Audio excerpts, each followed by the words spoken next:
Hey guys, Halloween is only a few days away and I know everyone's excited. So today I've got my candy, I've got my jack-o'-lantern, and we are going to read Arthur's Halloween by Mark Brown. It was the night before Halloween. Arthur's family was busy making the house look spooky. It looked so spooky, in fact, that Arthur had trouble falling asleep. Things were even worse the next morning. "Help!" screamed Arthur when he opened his eyes. "It's just me," said his sister D.W. "Boy, you are jumpy. Don't forget, you have to take me trick-or-treating tonight." "Do I really have to?" asked Arthur as he ate his cereal. "You really do," said his mother. "And I want to go to every house," said D.W. Arthur groaned. "I'll be the only one who has to drag his baby sister along." Arthur didn't recognize anyone at school. There was a giant robot in his classroom taking attendance. "You sound just like my teacher, Mr. Marco," said Arthur. "I am your teacher," said the robot.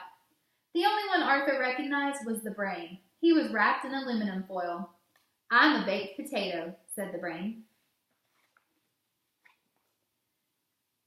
Francine passed out special morning snacks. "Eat these," she said. "They're batwing brownies and vampire blood." Everyone ate them but Arthur. Then they all put on blindfolds. Buster passed around bowls he said were filled with human eyeballs, hearts, and brains. Arthur turned pale. When it was his turn, he wouldn't even touch them. "What a scaredy cat," said Francine. "Chicken," said Muffy. "They're only peeled grapes, Jell-O, and cold spaghetti." When it came time to go trick-or-treating, Buster knew which houses to skip. "Don't go there," he said. "They only give apples." "Gross," said Francine. "And don't go to the big house on the corner," said Buster. "That's the witch's house. My brother saw someone go in there last Halloween, and he never came out." Arthur tried not to look afraid. Arthur and his sister had trouble keeping up with the others. First, D.W. got her tail caught. Then her bag broke. "You are such a pain in the neck," said Arthur. D.W. must be short for dim wit. But D.W. didn't answer. Arthur turned around just in time to see her disappear into the witch's house. Arthur's hands turned ice cold and his heart began to race. He walked up to the spooky old house. The front door was open just a crack. Slowly, Arthur went inside. "Look!" cried Buster. "Arthur just went into the witch's house." "She'll probably put Arthur and D.W. into her oven just like Hansel and Gretel," said Sue Ellen. "Maybe she's using them for weird scientific experiments," said the brain. "I bet she locked them in the cellar to starve," said Buster. "Maybe we should follow him," said Francine. "Maybe we should call the police," said Muffy. Everyone was too scared to move. Inside the house, it was very cold. Arthur thought he saw ghosts all around him. He walked down a long, dark hall. At the end, he saw a light under a door. He heard voices. One was his sister's. "Oh, there you are," said the witch. "We were waiting for you." "I came to get my sister. We have to go. I hear my mother calling us," said Arthur.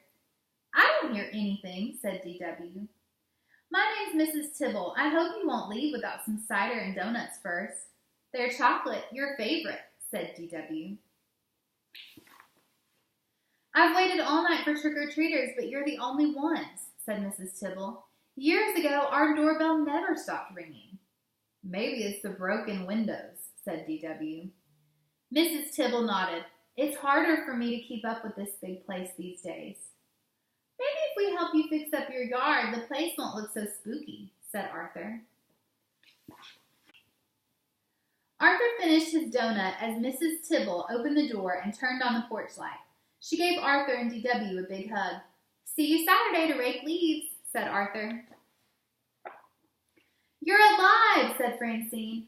I can't believe you went in there alone, said the brain. You're so brave, said Sue Ellen. What's in the bag? Asked Buster. Probably eyeballs, hearts, and brains, said Francine. It's easy to find out, said Arthur. Just close your eyes and reach in, unless you're too scared. We've been to every house now. Can we please take a shortcut through the cemetery? Asked D.W. The cemetery on Halloween? Are you guys crazy? Asked Francine. Follow me, said Arthur as he marched ahead. The cemetery is a great place. People are just dying to get in. The end. I hope all of you have a wonderful, fun, and safe Halloween. I hope you get lots of candy and maybe come down to the third grade hall to share some of it with your favorite teachers.